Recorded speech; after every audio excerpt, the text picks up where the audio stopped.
en esta semana de alguna enfermedad? A ver, miren, acá tenemos una que acaba de salir del quirófano, miren cómo salta. ¿Cuánto dicen gloria a Dios y tienen un grito de júbilo para él? ¿A cuántos esta semana el Señor le ha solucionado algún problema? ¿Algún problema? No importa cuál. Levanten la mano. ¿Pueden dar un grito de júbilo ustedes también? Toda la iglesia aquí puede gritar de júbilo al Rey de Reyes y Señor de Señores. ¿Cuántos pueden levantar un fuerte aplauso al Señor? Mientras le están diciendo, Señor, te alabo, Señor, te agradezco, Señor, te reconozco como mi Dios.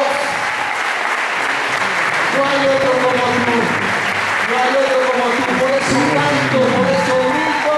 Un objetivo importante, sobre todo lo que tiene que ver con oración, con guerra espiritual a favor de nuestros hermanos, ¿sí? Pero hemos visto algunas victorias impresionantes.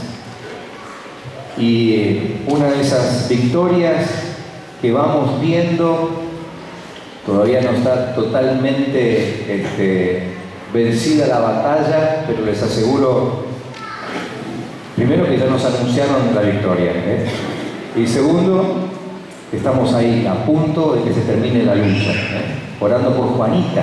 Sí, creo que la mayoría de ustedes han estado orando esta semana por Juanita Velasco, la hijita de Gustavo y de Silvina. Hemos estado prácticamente en esta semana hora a hora mandando mensajitos, comentando cómo avanza el Señor, trabajando en su cuerpito, en su recuperación, ¿sí? Y cómo fue saliendo paso a paso de la gravedad de su estado. Y a punto ya de que mañana le den el alta. No se lo dan hoy porque es domingo, debe ser.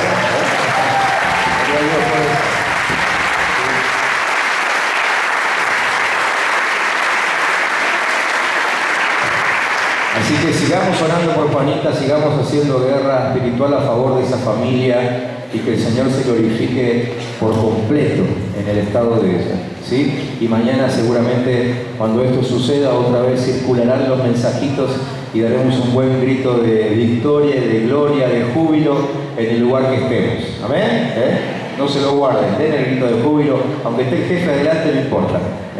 Que el Señor se arregle después con el jefe. ¿Okay? Otra victoria que hemos tenido o que estamos experimentando como avance en esta semana, algo que me contaron, que en realidad ya empezó a suceder hace unos días atrás, pero llegó una persona necesitada aquí, una mujer, yo no la conozco, así que hablo con toda libertad, y si está presente aquí, gloria a Dios, ¿sí? No sé, porque no la he conocido todavía, pero llegó una persona a quien había abandonado a su esposo, ¿sí? Con sus dos hijitos chiquititos, necesitada de todo, literalmente de todo, porque al irse el hombre la dejó en la calle, ¿sí? Así que ella hizo lo que pudo por conseguirse un terrenito lejos de aquí, conseguirse algunos pallets como para armar una casilla y nylon para forrarla, y unos hermanos de aquí, cuando se enteraron de la situación, inmediatamente se pusieron en acción para construirle una casita. Y eso para mí fue más que motivo de gozo y de alegría, porque pudimos ver allí un trabajo de unidad. Miren, no importa, yo sé que a ellos ni les importa que yo mencione sus nombres, ¿sí? Porque lo hicieron aún sin que yo me enterara. Yo me enteré cuando ya todo estaba en movimiento, y así tiene que funcionar la iglesia, y tiene que dejar de pasar tantas cosas por la oficina del pastor. Me encantó. Un grupo unido, decidido, bueno, yo tengo esto en casa, yo tengo cemento, yo tengo ladrillo, yo tengo arena, yo tengo esto, yo tengo un camión para llevarlo, y ya está todo preparado para levantarle una casita, ¿sí? Les aseguro que en medio de ese lugar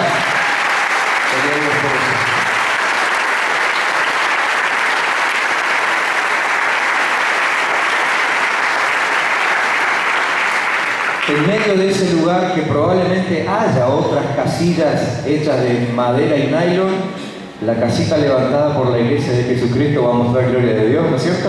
¿Qué les parece a ustedes? Porque va a ser notable, va a ser notable.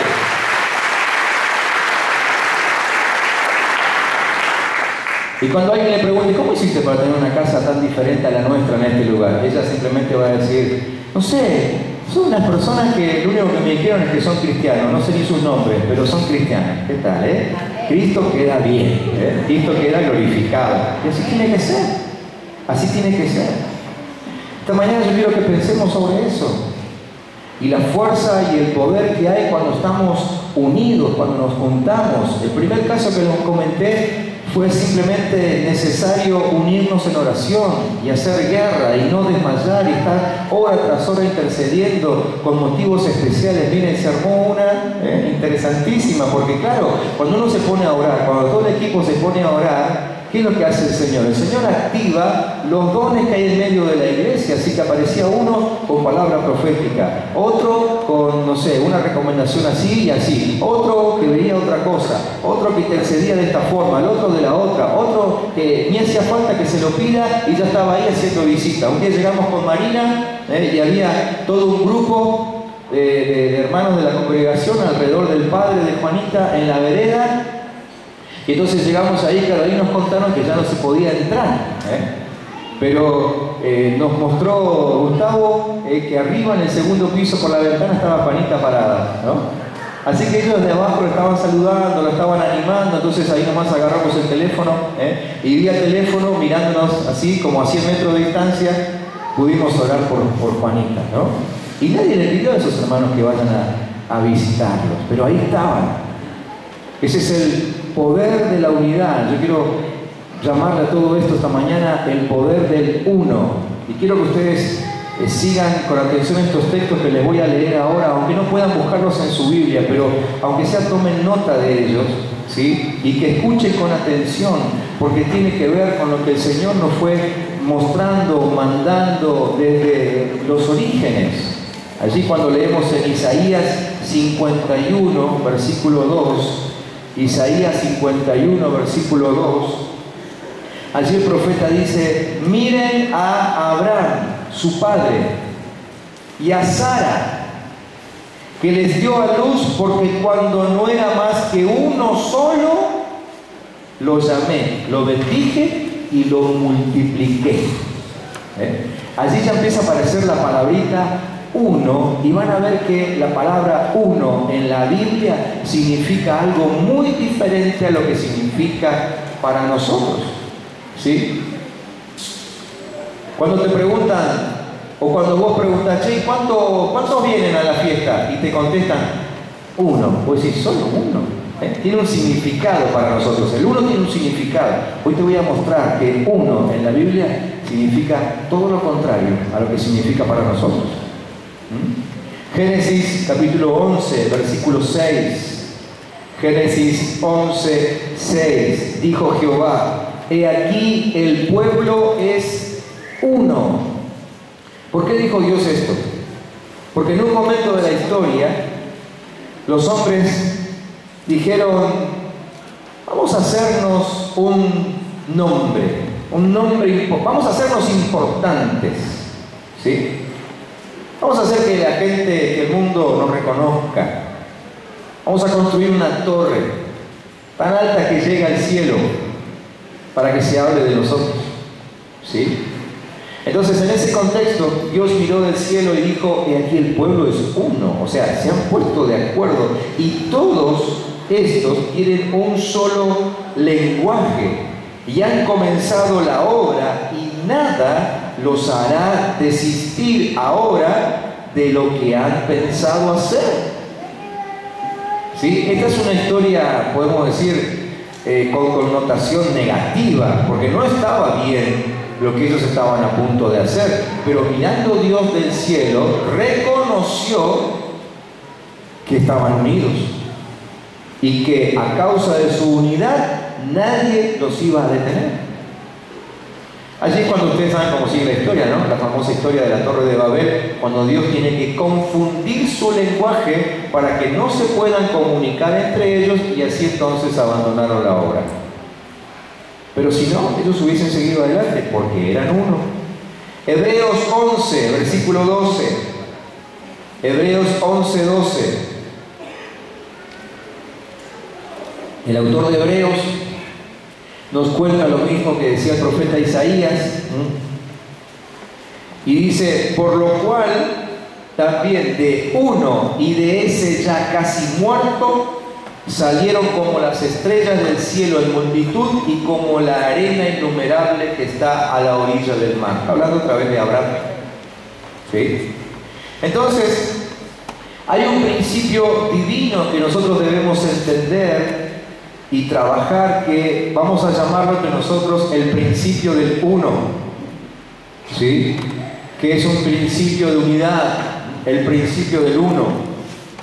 Por eso es que cuando Dios habló con Israel en Deuteronomio capítulo 6, versículo 4, Él le enseñó esto: oye Israel, Jehová nuestro Dios, Jehová uno es. Es decir, todo parte, todo arranca de que Dios mismo es uno, aun cuando nosotros sabemos que en Dios hay tres personas actuando de forma diferente, pero ellos son uno. Hablamos de Trinidad, o prefiero decir yo, la triunidad, más que Trinidad, triunidad, ¿sí? Uno solo, con funciones diferentes, pero uno solo. Encontramos también que Dios envió a su único Hijo para redimir a toda la humanidad. En Isaías capítulo 30, anoten este texto también que está buenísimo, dice Isaías 30, versículo 17, otra vez se habla del poder escondido en el uno. Dice, 1.000.000, o sea 1.000, huirán a la amenaza de uno. 1.000.000 huirá a la amenaza de uno. ¿Sí? Entonces, dentro de la economía de Dios, uno no expresa poco en cantidad, ni en potencialidad, ni en autoridad, sino que para Dios uno es la expresión de la perfecta unidad de visión, misión, autoridad y poder.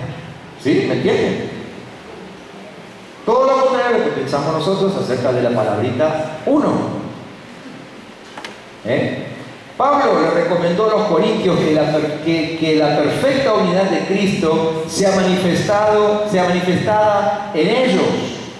Manifestada como en una misma forma de hablar, en una misma mente, en una misma visión. El texto dice, les suplico, hermanos, en el nombre de nuestro Señor Jesucristo, que todos vivan en armonía y que no haya divisiones entre ustedes, sino que se mantengan unidos en un mismo pensar y en un mismo propósito. Jesús, cuando oraba, evidentemente hubo por lo menos una oportunidad en que Jesús quiso que lo escuchen orar. En muchas oportunidades nosotros leemos en los evangelios que Jesús subió solo al monte a orar, ¿no? O que los discípulos se levantaron en la mañana, buscaron a Jesús, no lo encontraban y resulta que estaba solo en el monte orando. O sea, hubo muchas oportunidades en que Jesús prefirió que los discípulos no escuchen lo que ellos oraban, pero hubo por lo menos una oportunidad en que Él dejó que todos lo escuchen, de tal forma que alguien agarró la libretita y la virome y empezó a escribir, y hoy la tenemos escrita esa oración en Juan capítulo 17. ¿Sí? Juan 17, versículo 21 al 23, allí como parte de la oración Jesús oraba que todos sean uno, como tú, oh Padre, en mí y yo en ti, que también ellos sean uno en nosotros. Creo que no es casualidad que Él permitió que justo esta oración sea oída por todos, y aún sea transcrita, ¿no es cierto?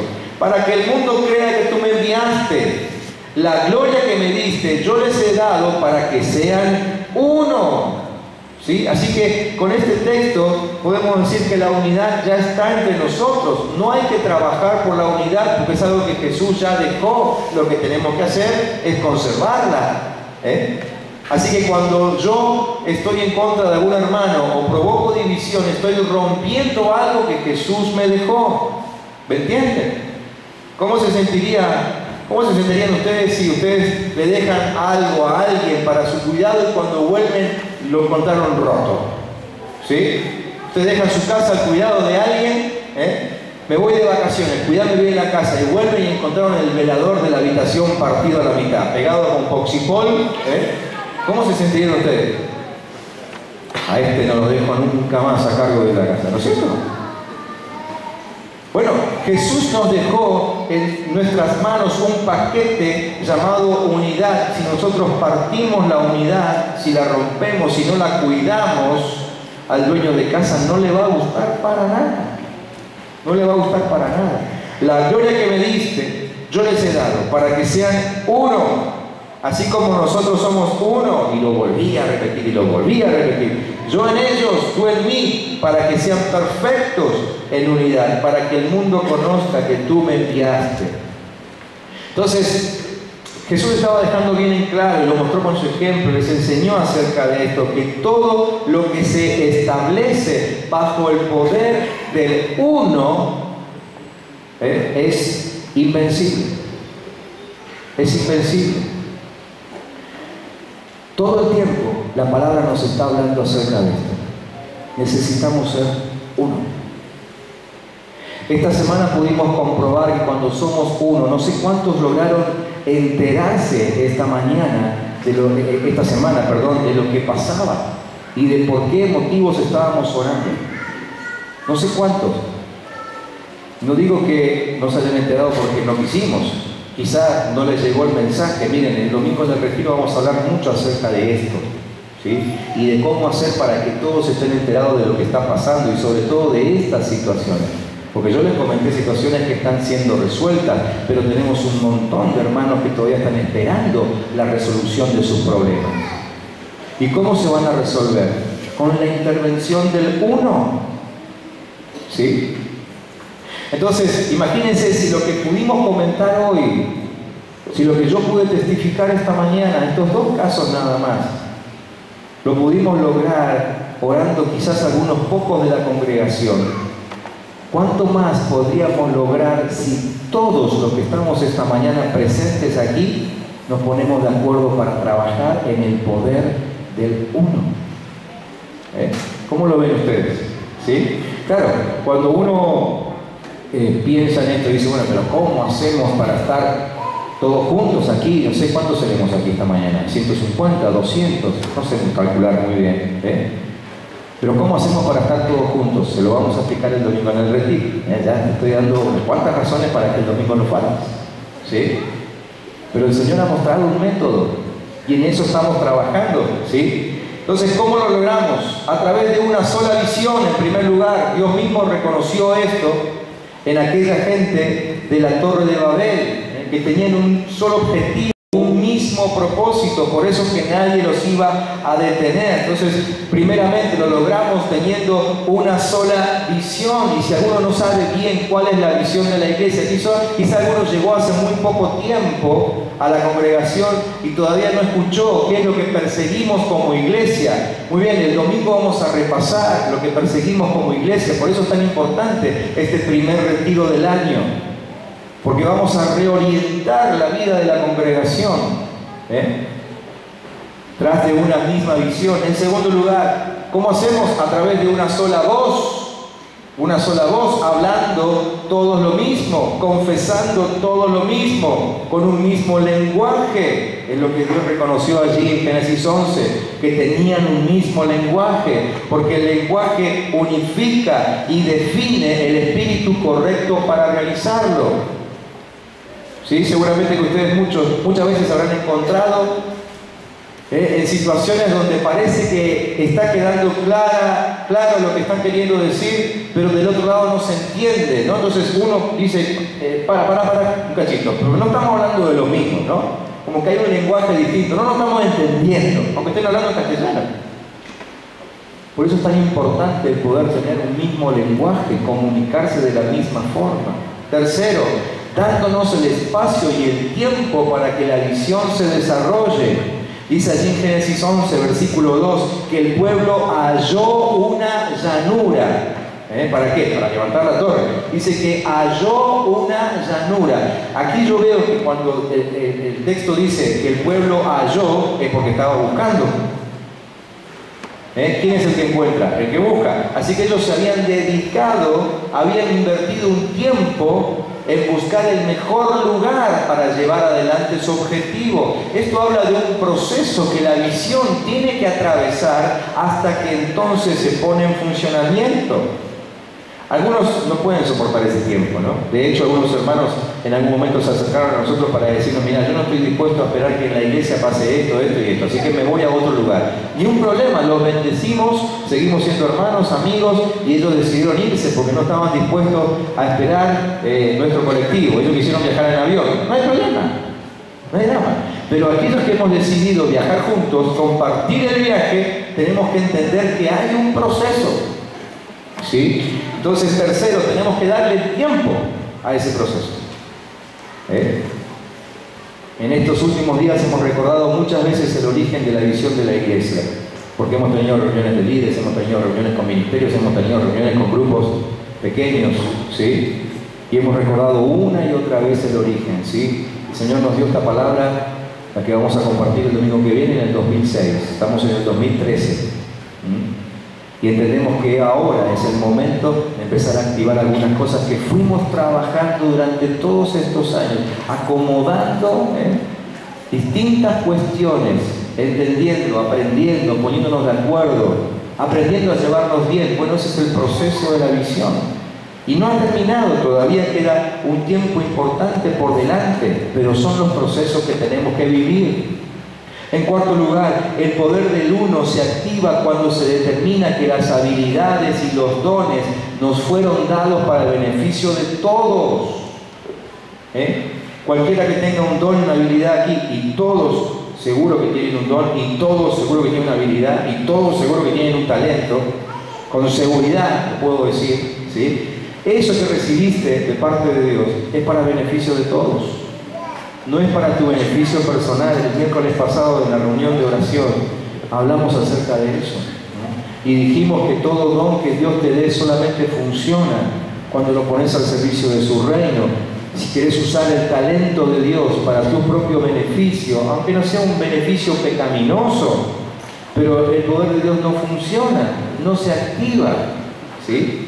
Tenemos que entender esto, de que todo lo que Dios ha puesto en nosotros es para beneficio de todos, de la iglesia de Jesucristo, no solamente del grupo que nos congregamos aquí esta mañana, sino de cualquier persona que exalte a Cristo en la ciudad.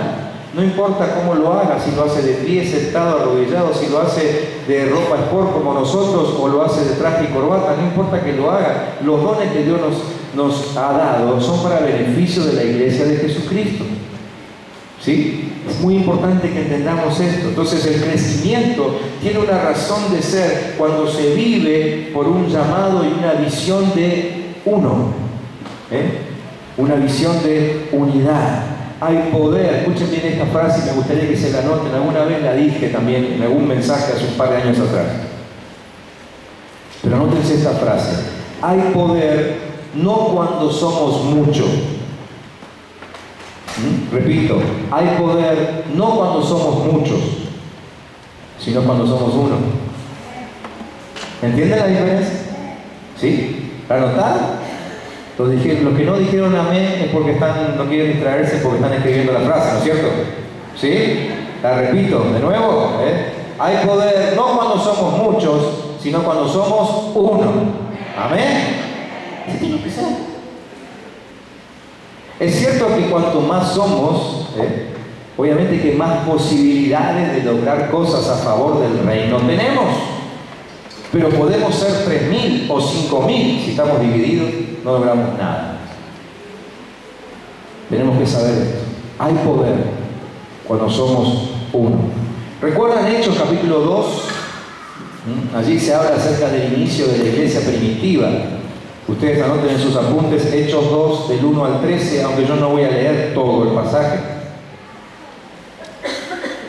Solamente voy a leer el comienzo del relato. Comienza diciendo que cuando llegó el día de Pentecostés estaban todos juntos en el mismo lugar. En otra versión dice que estaban unánimes juntos. Me gusta más esa versión porque habla de dos situaciones diferentes, porque uno puede estar junto y no unido, ¿no es cierto? Podemos viajar juntos en un colectivo de línea a Buenos Aires, pero no estamos unidos. Puedo estar yo que soy cristiano, al lado mío un musulmán, enfrente de un espiritista, ¿no es cierto? No estamos unidos. Pero aquí dice que estaban unánimes juntos, o sea, unánimes, ¿qué significa? De un solo ánimo, de un solo ánimo. Había una sola cosa que los animaba para estar juntos, ¿sí? ¿Y qué era esa cosa que los animaba para estar juntos? El esperar al Espíritu Santo. Porque fue lo que Jesús les dijo: ustedes esperen a que venga sobre ustedes el Espíritu Santo, y entonces me serán testigos desde Jerusalén hasta lo último de la tierra, ¿no? Así que el ánimo que ellos tenían para estar juntos, lo que les animaba a pasar juntos esos 10 días que estuvieron juntos en el aposento alto, era esto: esperar el Espíritu Santo. Había un solo ánimo. De repente, dice el versículo 2, vino del cielo un ruido como el de una violenta ráfaga de viento y llenó toda la casa donde estaban reunidos. Así que fíjense, así como nació la iglesia, así nació la iglesia. La iglesia nació bajo un manto profético sobrenatural, con un manto de expectativa. Estaban todos esperando que algo pase, que algo suceda, algo que había sido anunciado por su Señor. Y así nació la iglesia. Y entonces vemos que Dios preparó el terreno para eso que estaba a punto de suceder, porque en el versículo 1 dice: estaban todos unánimes juntos. Esa fue la forma de Dios de preparar el terreno para lo que iba a suceder. Estaban todos actuando en el poder del acuerdo, en el poder del uno. Lo que estaban haciendo en el aposento alto, dije, tenía un solo objetivo, ¿sí? En segundo lugar, el poder del acuerdo trajo el de repente de Dios. ¿Vieron que ahí dice de repente? Hay un de repente de Dios que debemos estar esperando siempre, ¿no? Cuando nosotros oramos, como esta semana, oramos, intercedimos a favor de Juanita, y ahí está algún grupo de rodillas, otro clamando de pie, algunos fuertes, otros bajitos, otros en la iglesia, otros en el colectivo, pero todos orando, intercediendo, unánimes con un solo motivo, y de repente llegó la gran respuesta de Dios, ¿sí? Les cuento para los que no sabían, a Juanita se le manifestó un grave problema en los riñones. Ella hacía muchísimo tiempo que no podía orinar. Así que el mensajito, lo único que decía era: Juanita hizo pis. Y yo casi que podía escuchar. Bueno, en casa se sintieron los gritos. En casa se sintieron los gritos. Pero yo creo que casi todos en algún lugar habrán gritado, ¿no? Y al segundo día, Juanita hizo pis otra vez, y 60 milímetros. Y al tercer día, otra vez hizo pis, y ahora 70 milímetros, ¿sí? Y entonces alguien pasó y me dijo: nunca festejamos tanto el pis de alguien, ¿no?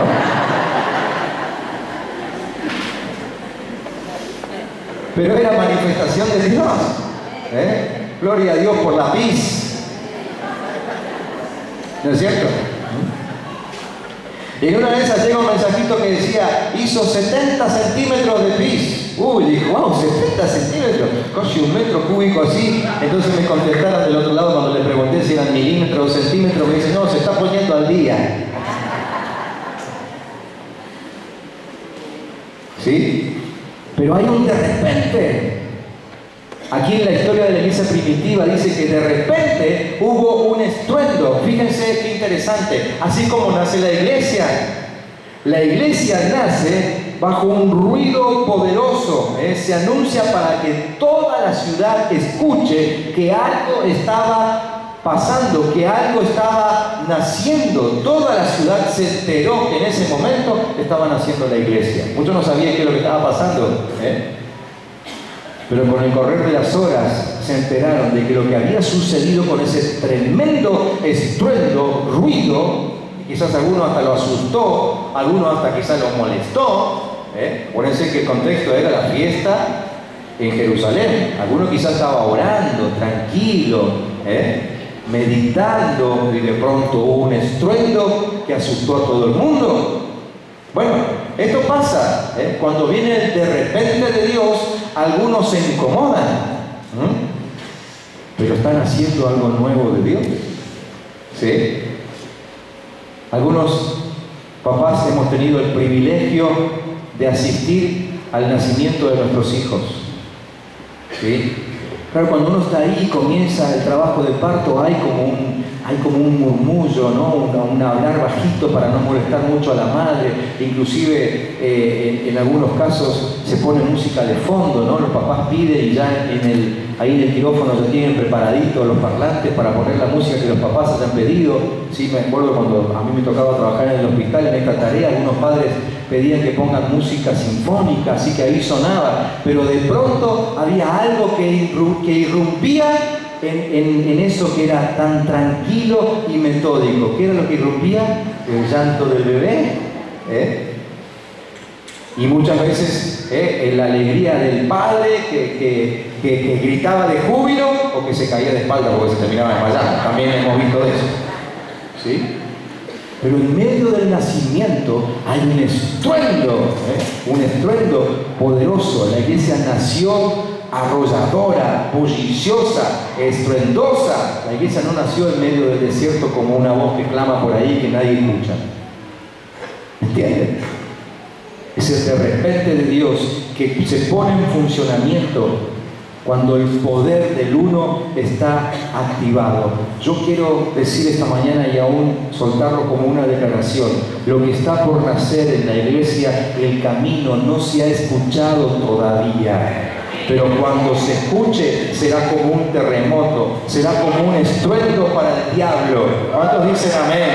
¿Cuántos dicen gloria a Dios? ¿Cuántos dicen yo sé que eso viene? Sí, Señor, yo sé que viene. Yo estoy esperando que eso suceda. Y espero que ustedes también. Y que nos pongamos en oración juntos para que esto suceda. De ver familias enteras salvadas, sanadas, liberadas. Por eso es tan importante lo que vamos a hacer el miércoles. Queremos allí que se produzca un estruendo de milagros en medio de las familias y comiencen a ser restauradas. Yo creo que nuestro Pentecostés está en camino y pronto va a suceder. ¿Cuántos dicen amén? Sí, Señor. Va a ser la manifestación del poder del Espíritu Santo. Cuando seguimos leyendo esa historia, vemos que sucedieron algunas cosas. Yo me anoté por lo menos 5 que se las quiero comentar muy por arriba. Pero en primer lugar dice que sobrevino temor a cada persona. Cuando nació la iglesia, sobrevino temor a cada persona. ¿Qué significa esto? Que los que se burlaban y se oponían y criticaban las cosas de Dios ahora estaban asustados. Estaban asustados. ¿Sí? Lo primero que sucedió. En segundo lugar, dice que muchas maravillas y señales comenzaron a ser hechas por ellos.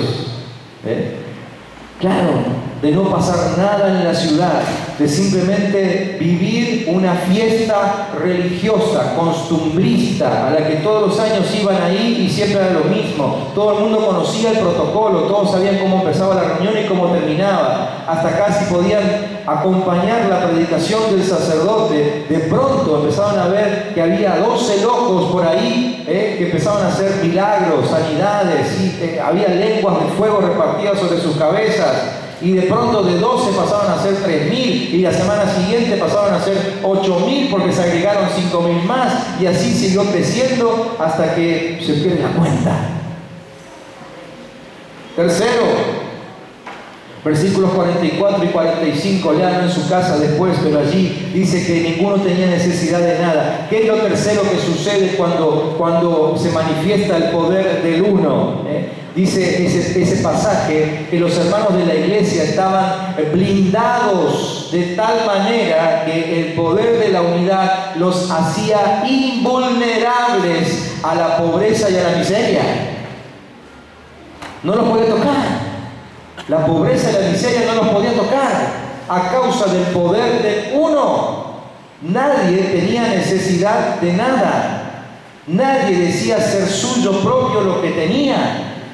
Todos daban de lo que tenían. ¿Sí? Entonces cuando trabajamos en el poder del uno, entre nosotros no hay pobres. Quizás esto conteste algunas preguntas que a veces nos hemos hecho, ¿no? ¿Por qué todavía no puedo salir de la miseria? ¿Por qué para mí no es la riqueza? ¿Cuándo viene para mí la libertad financiera? ¿Por qué esta semana no te pones a pensar acerca del poder del uno?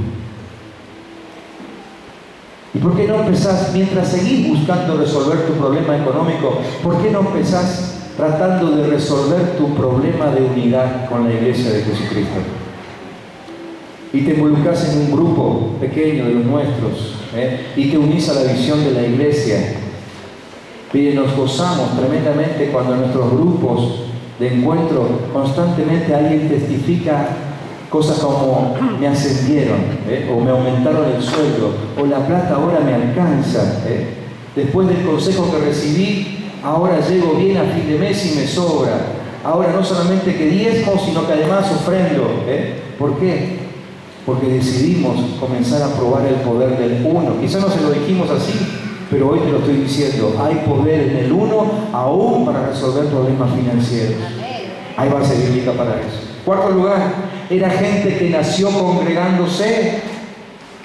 Ellos nacieron de reunión, ¿sí? Y dice que todos los días se reunían en las casas. Todos los días. ¿Sí? Acá constantemente tenemos algunos que viene y dice, pastor, ¿de veras hay que juntarse todas las semanas? ¿No podemos hacer cada 15 días la reunión de grupo? Está bien, pueden decirme que son otros tiempos, que andamos a otro ritmo, lo que ustedes quieran, pero cada uno sufre su propio tiempo, y ellos deben haber sufrido su tiempo también, pero le encontraron la vuelta para reunirse todos los días en las casas para alabar a Dios y para aprender algo nuevo que los apóstoles tenían para enseñarnos. Así que es una iglesia que nació congregándose, no ponían excusas, y además compartían sin distinción de clases sociales, tenían sencillez del espíritu, estaban todos juntos todo el tiempo. Y por último, en quinto lugar, la historia, el pasaje nos muestra que eran adoradores. Y esto les trajo el favor del pueblo. Y termina la historia diciendo que Dios traía cada día a los que iban a ser salvos. Cada día. Yo quiero que llegue el tiempo aquí en que todos los días me entere de que alguien se entregó a Jesucristo. ¿Cuántos esperan ese tiempo? ¿Qué les parece? Yo me acuerdo que una vez, mientras todavía estudiaba en Corrientes, en la iglesia en la que me congregaba y trabajábamos allí, empezamos a vivir un tiempo como este. Y alguna vez el pastor había predicado seguramente de este pasaje. La cuestión es que hicimos un calendario grande, ¿no? Hicimos un afiche grande. No había en esa época todavía ni gigantografía, ni afiches hechos en computadora, así que afiche con fibrón, lo pegamos en la pared del templo, y marcamos los 30 días del mes. Y nos propusimos anotar cada día en el casillero correspondiente el nombre del que se iba convirtiendo. ¿No saben qué placer pasar todos los días por el templo y ver que cada día había un nombre diferente? Y llegó un momento en que no era un solo nombre, eran 2, eran 3, eran 5, cada casillero, todos llenos con un nombre, y saber que ese día ese nombre fue recibido arriba, fue festejado arriba, fue anotado arriba en el libro de la vida. Y al otro día, otro más, o 2 más, o 5 más. Y al otro día, 10 más. Y así pueden comprobar eso y empezar una rutina de vivir que cada día alguien se entrega a Jesucristo. Es lo máximo. Yo anhelo eso porque lo vi y lo quiero de nuevo para esta congregación. No sé si alguna vez lo viste, pero trato de contagiarte con esto para que también lo quieras, lo desees. Y si alguno quiere meter una ficha en la pared, no hay ningún problema, hágalo. Pero tomemos el desafío de que todos los días alguien conozca a Cristo. No lo lograremos si no entendemos que hay que hacerlo en unidad. Pero lo lograremos y lo sobrepasaremos si tenemos en cuenta el poder del uno. ¿Están entendiendo, sí? Los que me están entendiendo, pónganse en pie y vamos a orar juntos por esto. Y vamos a proponernos en nuestro corazón esta mañana Ser uno en Cristo Jesús. Ser uno. Sí, ya sé que hay diferencias. Sí, ya sé que hay algunos entre nosotros que pensamos diferente. Miren, yo doy gloria a Dios porque no todos piensan como yo. ¿Se imaginan si todos pensaran como yo? Estaríamos en el horno.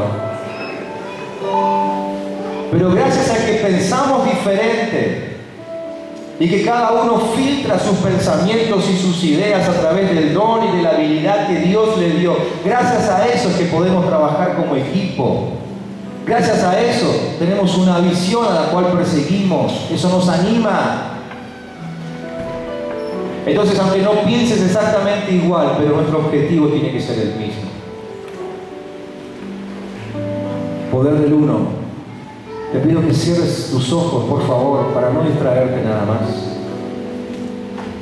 Y que trates de imaginarte todo lo que se podría lograr. De lo que no se ha logrado todavía, ¿no?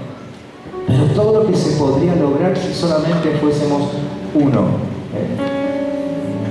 Un grupo por ahí de 3 o 4 que unifican un propósito y se ponen a trabajar. Otros 10 por allí, pero que como uno solo trabajan para solucionar este problema por aquí. Y otros 8 o 9 por el otro lado, trabajando como uno para solucionar el problema de otra persona. Y así, dando a conocer en la ciudad la gloria de Jesucristo, sin nombres ni apellidos, solamente sabiendo que representamos a Cristo, unidos en un solo nombre, Cristo Jesús, Cristo Jesús, Cristo Jesús.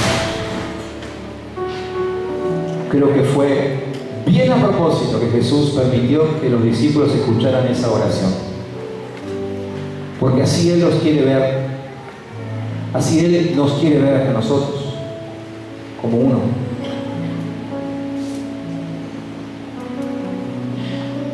Muchas veces se ha dicho, ustedes habrán escuchado, quizás aún lo han repetido, porque quizás lo aprendimos en otro tiempo, de que Dios no hace distinción entre los pecados. Y para Dios la mentira es igual que el adulterio. Permítame decirle que no estoy de acuerdo con ese concepto. Porque probablemente Dios pueda ver la mentira igual que el adulterio.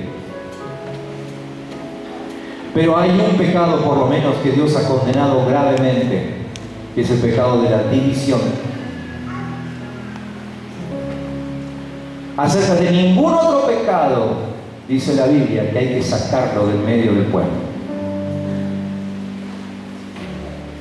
El que fornica, el que adultera, el que miente, el que roba, tiene oportunidades en la iglesia de Jesucristo. El que causa división, no. La palabra es contundente. Y creo que no es por capricho. Es porque Dios nos quiere hacer entender que solamente habrá poder en la iglesia cuando seamos uno. Como Él es uno con el Padre y con el Espíritu. Entonces, en el nombre de Jesús te pido que por favor permitas a ese Espíritu Santo que ministre tu corazón en este momento a favor de la unidad. Que permitas que Él te hable si es que tenés que acomodar alguna situación que tenga que ver con esto. Que le permitas a Él que te exhorte. Y si Él te está quizás ahora mencionando algunos nombres de personas con las cuales a lo mejor no estás en un pleno aspecto de unidad, proponete delante de Dios comenzar a trabajar sobre eso. Desarrollar un proceso hacia el ser uno con tu hermano, con tu hermana. Necesitamos ser uno en la iglesia, ser uno en la familia, ser uno en la visión, ser uno en la forma de hablar. Para que si una persona se cruza con un miembro de la congregación de Jesucristo en la zona oeste de Neuquén y de pronto se cruce con uno en la zona sur o en la zona norte o en Cipolletti o en Plotier o en Cinco Saltos, termine diciendo, pero este habla igual que el otro, hablan todos igual. Claro, porque somos uno esto es lo que va a hacer que la tierra se llene de la gloria de Dios. Esa fue la intención de Jesús cuando nos reunió alrededor de aquella mesa, una mesa probablemente parecida a esta, donde Él tomó el pan y les hizo saber que así como el pan era partido para que todos puedan participar de Él, también su cuerpo sería partido con el único propósito de que todos coman la misma comida, de que todos estén sentados alrededor de la misma mesa. Entonces Él tomó la copa y le dijo que Él estaba dispuesto a derramar su sangre con tal de que nosotros seamos capaces de tomar de la misma copa. Hoy es más fácil, ¿no? Porque cada uno pasa aquí, toma su copita individual. ¿Saben cuántas veces estuve tentado a volver a lo que se hacía antes? Los hermanos de antes se van a acordar, ¿no es cierto? Un copón grande que nos pasábamos entre todos. Qué chancho, dice alguno. Pero me parece que manifestaba mucho mejor lo que Jesús quiso hacer aquella noche. De hecho, se habla de que Jesús tomó la copa, no las copas, para bendecirla, y la pasó. Esa es la intención de Jesús. Él dijo: yo estoy dispuesto a derramar mi sangre con tal de verlos a ustedes tomando de la misma copa, no sintiendo asco el uno del otro, no diciendo qué chancho, no viendo que el otro se vino con una enfermedad de la casa que me puede contagiar a mí, no haciendo distinciones porque él es de la clase baja y yo soy de la clase alta, compartiendo la misma copa. Porque Él sabe bien, porque lo experimentó junto con el Padre y con el Espíritu, que en el acuerdo hay poder.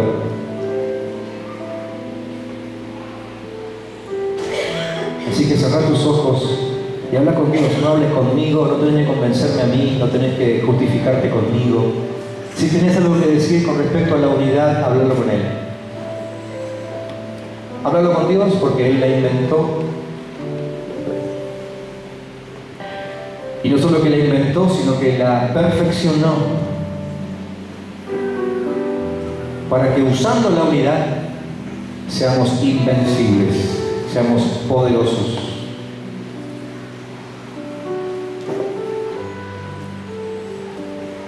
Aprovecho la oportunidad para decirle a aquellos que están sufriendo, aquellos que están peleándola, quizás contra una enfermedad, quizás contra un problema económico, quizás un problema familiar. Busca a alguien que te ayude, no la pelees solo.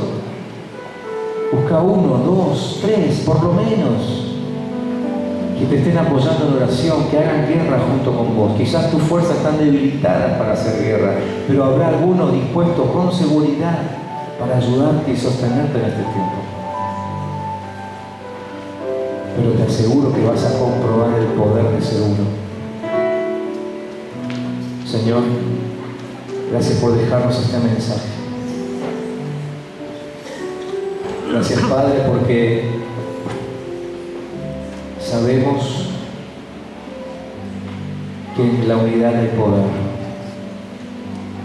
Pero esta mañana nos proponemos no solamente saberlo como conocimiento, queremos experimentarlo.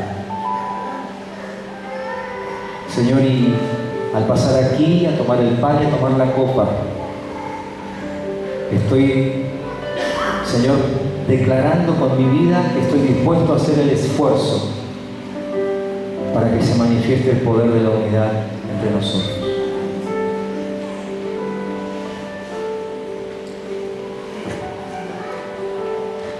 Los que estén dispuestos a hacer el esfuerzo, los que han orado así, por favor, pasen aquí.